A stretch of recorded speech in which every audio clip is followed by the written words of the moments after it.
Olá, eu sou Leonor e hoje vou atravessar séculos para te contar a história da África do Sul. Um lugar onde impérios, comércio, resistência e esperança decidiram compartilhar o mesmo pedaço de terra. Muito antes de qualquer mapa europeu desenhar este país, povos africanos já viviam no extremo sul do continente há milhares de anos. Comunidades desenvolveram formas de convivência com a terra, o clima e os animais bem antes de qualquer explorador aparecer dizendo ter descoberto algo. Os Khoisan, uma comunidade local conhecida por sua profunda relação com o ambiente, caçadores, pastores e observadores da natureza, conheciam cada mudança do vento e cada trilha do território com uma precisão que nenhum navegador europeu conseguiria reproduzir. Séculos depois, povos bantu começaram a se estabelecer em diferentes partes da região. Trouxeram agricultura, metalurgia e redes comerciais que conectavam comunidades ao longo do continente. O sul da África já possuía história, cultura e economia muito antes de qualquer bandeira estrangeira surgir. Por muito tempo, o sul do continente permaneceu fora das rotas marítimas europeias. Mas isso mudou quando navegadores portugueses começaram a procurar um caminho marítimo para as riquezas da Ásia. E o mapa, de repente, ficou muito mais interessante. Em 1488, o navegador português Bartolomeu Dias alcançou o extremo sul da África. Após enfrentar tempestades violentas, ele contornou o que ficou conhecido como Cabo da Boa Esperança, um nome otimista para um lugar que quase destruiu sua frota. Para os europeus, aquela rota marítima representava acesso direto ao comércio asiático. Para as comunidades que já viviam ali, significava algo um pouco diferente. Novos visitantes, novas trocas e novos interesses que cresceriam com o tempo. Por mais de um século, navios europeus apenas paravam na região para reabastecer água e alimentos. Era uma parada conveniente no caminho entre Europa e Ásia. Mas, como a história costuma mostrar, paradas convenientes às vezes acabam se tornando permanentes. Em 1652, a Companhia Holandesa das Índias Orientais decidiu transformar aquela parada em algo mais. Criaram um posto de abastecimento no Cabo da Boa Esperança para atender seus navios. Sim, era o início de uma colônia. Colonos europeus começaram a se estabelecer na região. Agricultores holandeses, conhecidos como boeres, expandiram suas fazendas para o interior. Esse processo trouxe tensões com comunidades que já viviam ali há gerações. À medida que colonos europeus avançavam para o interior, muitos buscavam autonomia em relação ao controle colonial. Alguns agricultores boeres decidiram literalmente pegar suas carroças, famílias e animais e partir rumo ao interior do continente em busca de independência. Esse movimento ficou conhecido como o Grand Trek, iniciado em 1830. Centenas de famílias deixaram o cabo e viajaram milhares de quilômetros em carroças. Era uma mistura curiosa de busca por liberdade, novas terras e uma grande dose de coragem. Esses grupos estabeleceram pequenas repúblicas independentes no interior. Entre elas estavam o Estado Livre de Orange e a República do Transvaal. Lugares onde comunidades tentavam construir novos governos bem longe da autoridade colonial britânica. Mas o interior da África do Sul já possuía povos organizados, territórios definidos e estruturas políticas próprias. Como em muitas histórias de expansão territorial, encontros entre diferentes sociedades nem sempre aconteciam de forma tranquila. Durante o século XIX, disputas por território, comércio e poder começaram a marcar a região. Diferentes comunidades, reinos africanos e colonos europeus passaram a disputar influência em um cenário cada vez mais complexo. E então, algo aconteceu que costuma transformar qualquer região rapidamente. Descobriram recursos naturais extremamente valiosos. Em 1867, diamantes foram encontrados na região de Kimberley. A notícia correu o mundo. Em pouco tempo, milhares de pessoas chegaram à região atraídas pela promessa de riqueza rápida. Cidades surgiram quase da noite para o dia, e o que antes era uma área tranquila virou um centro econômico global. Poucos anos depois, outra descoberta ainda maior foi feita: ouro, na região do Witwatersrand. De repente, a África do Sul se tornou um dos lugares mais cobiçados do planeta para investidores, aventureiros e, claro, impérios interessados em controle. O crescimento econômico intensificou as disputas políticas entre o Império Britânico e as repúblicas boeres. Ambos queriam influência sobre regiões ricas em minerais, o que inevitavelmente levou a conflitos armados.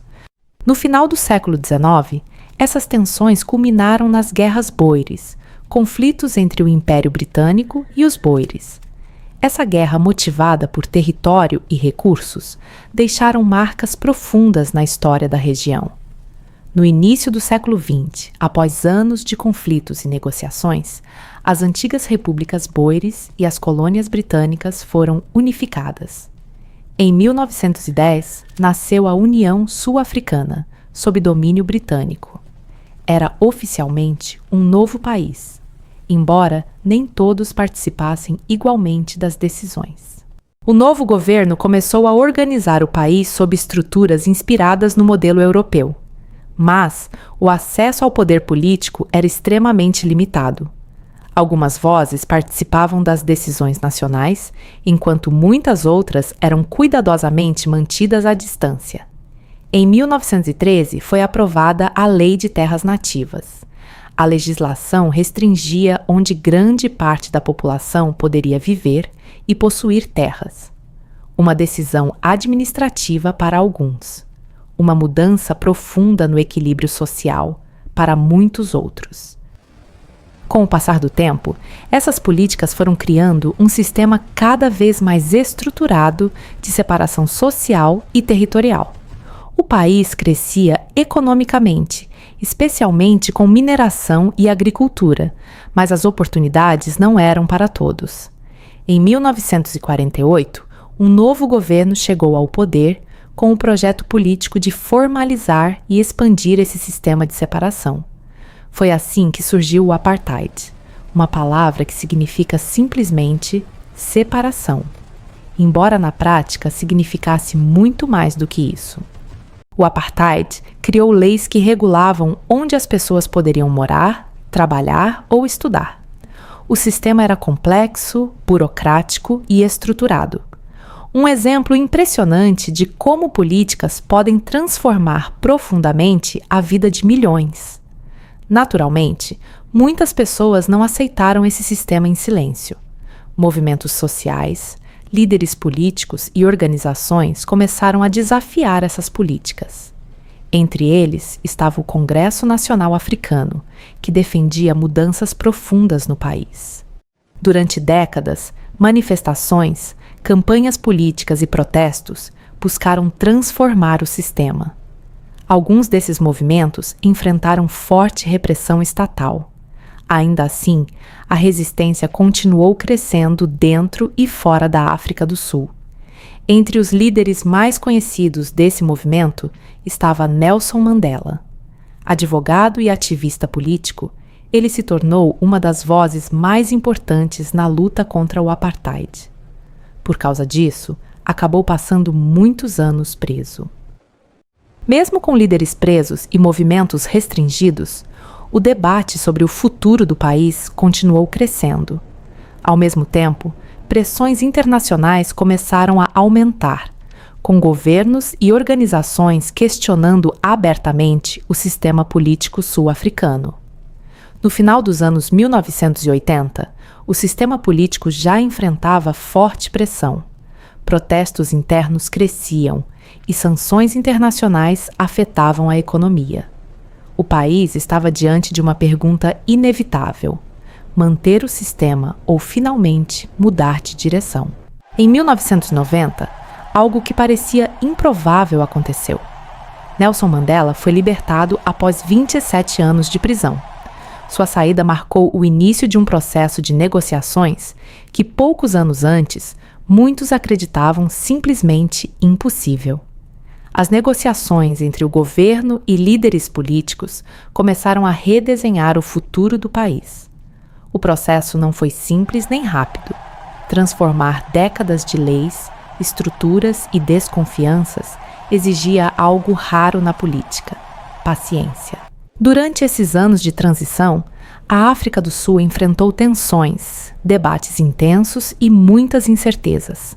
Ainda assim, o país avançava lentamente rumo a um novo modelo político, baseado em participação democrática. Em 1994, finalmente aconteceram as primeiras eleições nacionais com participação ampla da população.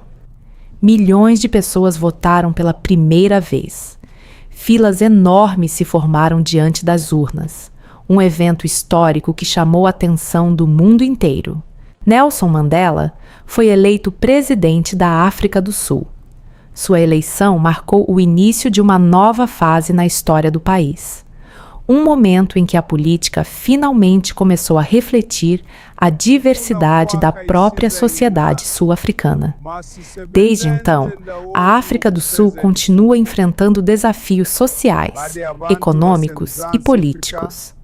Mas também carrega uma história de transformação que mostra algo curioso sobre a humanidade.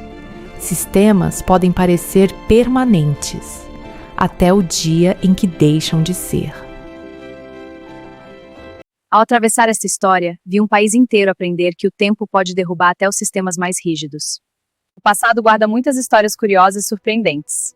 Se quiser continuar viajando no tempo comigo, fique por aqui.